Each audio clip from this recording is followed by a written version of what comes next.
इन्फोसिस, विप्रो या टीसीएस जैसी IT company में जॉब, गुरुग्राम, बेंगलुरु, पुणे या हैदराबाद में जॉब, यूएस, यूके जाने के मौके, 8 फिगर वाली मोटी सैलरी, यानी जिंदगी में मजे ही मजे।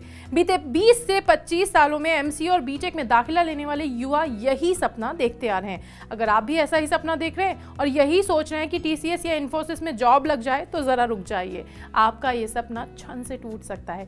बीते 2 दशकों में नौकरियां देने के मामले में दिलदार रही देश की बड़ी आईटी कंपनियां तेजी से नौकरियों में कटौती कर रही हैं। कुछ जगह नई हायरिंग फ्रीज है तो कुछ में नौकरी देने की रफ्तार काफी धीमी है।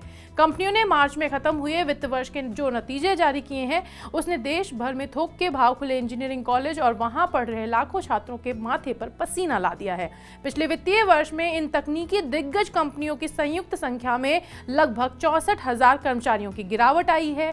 यहां कंपनियों की बात करें तो टीसीएस और इन्फोसिस के इतिहास में पहली बार कर्मचारियों की संख्या में गिरावट आई है। कंपनी के सालाना नतीजों के मुताबिक बीते साल देश में सबसे ज्यादा नौकरी देने वाले टीसीएस के कर्मचारियों की संख्या में 13,249 की कमी दर्ज की गई। वहीं इन्फोसिस के कर्मचारियों की संख्या में 25,994 की कमी आई है। इसे आप इस तरह से समझ सकते हैं कि टीसीएस के मुकाबले इन्फोसिस के कर्मचारियों की संख्या लगभग आधी है, लेकिन इन्फोसिस में दोगुनी नौकरियां कम हुई हैं।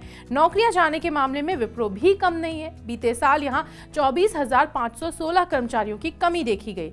इसके अलावा कई छोटी आईटी कंपनियां और स्टार्टअप बंद होने के कारण नौकरियां स्थायी रूप से कम हो गई हैं। अब इसका असर भी देख लेते हैं। नौकरियां कम होने का सीधा असर तो जॉब की मौजूदा मांग पर पड़ता है। आईटी कंपनियों में जॉब कट के चलते बड़ी संख्या में प्रोफेशनल्स की जॉब गई है।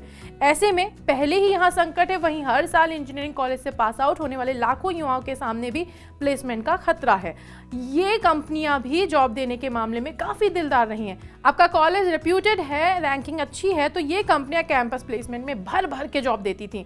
यदि कंपनी आपके कॉलेज में नहीं आई तो वॉक इन में भी मौके मिलते थे, लेकिन जब 64,000 से ज्यादा जॉब कम होंगी तो इन छात्रों के भविष्य पर भी सवाल उठने शुरू हो गए हैं।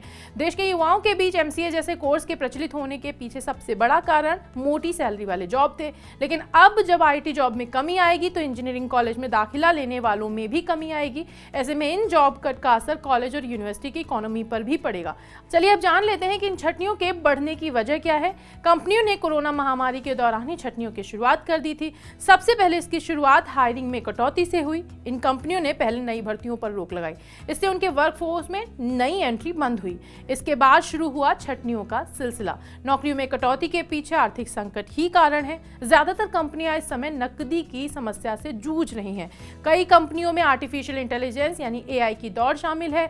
इसकी वजह से उनका फोकस एआई की जानकारी रखने वालों को खुद से जोड़ने पर है। ऐसे में पुराने लोगों को नौकरी से हाथ धोना पड़ रहा है।